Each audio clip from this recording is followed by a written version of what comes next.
Adakah asma penyakit yang boleh dapat waktu kecil, waktu kanak-kanak, waktu lahir je? Jawapannya tidak. Memang kita biasa dengar kalau asma ni mesti kanak-kanak je. Tapi sebenarnya adult pun boleh dapat. Biasanya kita panggil asma tu adalah adult onset asma. Dia boleh dapat disebabkan oleh bukan sebab genetik, tapi dia adalah daripada contohnya berulang-ulang kali kena jangkitan kuman dan menyebabkan dia punya salur pernafasan tu terlalu hyperaktif, so menyebabkan dia jadi asma. Asma ada berapa jenis sebenarnya dan apakah persamaan dan perbezaannya? Dia ada dua, asma biasanya daripada kanak-kanak ataupun teenagers. Yang satu lagi adalah COPD. COPD ni adalah lebih kepada exposure. Exposure ni contohnya habuk yang lama, debu yang lama. So apa perbezaan dia adalah kalau asma, dia adalah reverse. Contohnya you bagi ubat, dia terus baik. Dia terkawal. Kalaulah COPD, dia biasanya untuk orang yang lebih kepada merokok dan maksudnya kerosakan dia tu kekal. Bila kekal, dia tak reverse balik dah. Dia makin lama makin teruk. Ataupun masa adult ni, dia boleh jadi disebabkan oleh occupation. Maksudnya kita pergi bekerja, masa tu je kena asma. Sebab dia expose. Lepas tu balik rumah elok je. So kita panggil adult onset asma tapi dia occupational asma. Ataupun pada waktu itu juga disebabkan oleh benda-benda lain, contohnya trigger. Bila kita dah banyak expose ni, trigger dia banyak. So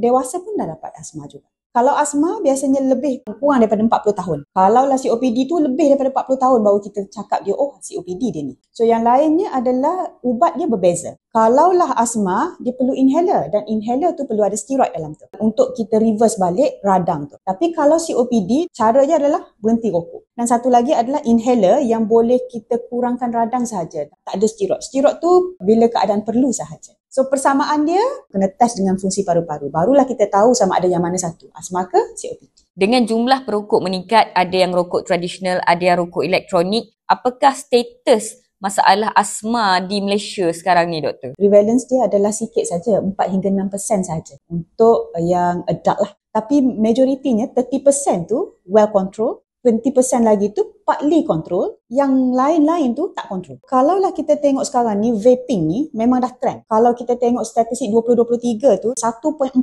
million orang yang vaping. Dia dah jadi trend sekarang. Vaping tu adalah satu punca ataupun trigger yang boleh menyebabkan asma tu meningkat. Dan satu lagi merokok. Merokok biasanya 25%. Sekarang ni biasanya lebih kepada tua-tua. Apa pandangan dan juga nasihat daripada Dr. Nick kepada rakyat Malaysia, terutamanya yang mempunyai tabiat merokok dalam topik penjagaan kesihatan paru-paru? Nombor satu, kalaulah mereka ni tak merokok lagi, jangan dekat. Kita ada satu je paru-paru. Kalau dah ada, dah terjebak, sila pergi ke klinik ataupun hospital untuk bantu tolong berhenti ataupun kurangkan in terms of vape ataupun smoking. At least, pada masa akan datang nanti, asma dengan COPD ni akan kurang. Benda tu tak boleh dipulihkan. Ataupun dia kalau dah kerosakan kekal, fungsinya tak akan berubah. So takkanlah you nak guna oksigen selama-lamanya. So guys, asma tak semestinya kita dapat waktu lahir ataupun waktu kecil sahaja. Bila dah jadi remaja ataupun dewasa, boleh ada triggering factor yang masih boleh menyebabkan salur di paru-paru menjadi hyperaktif, menjadikan kita pesakit asma. Jadi jagalah kesihatan paru-paru dengan baik.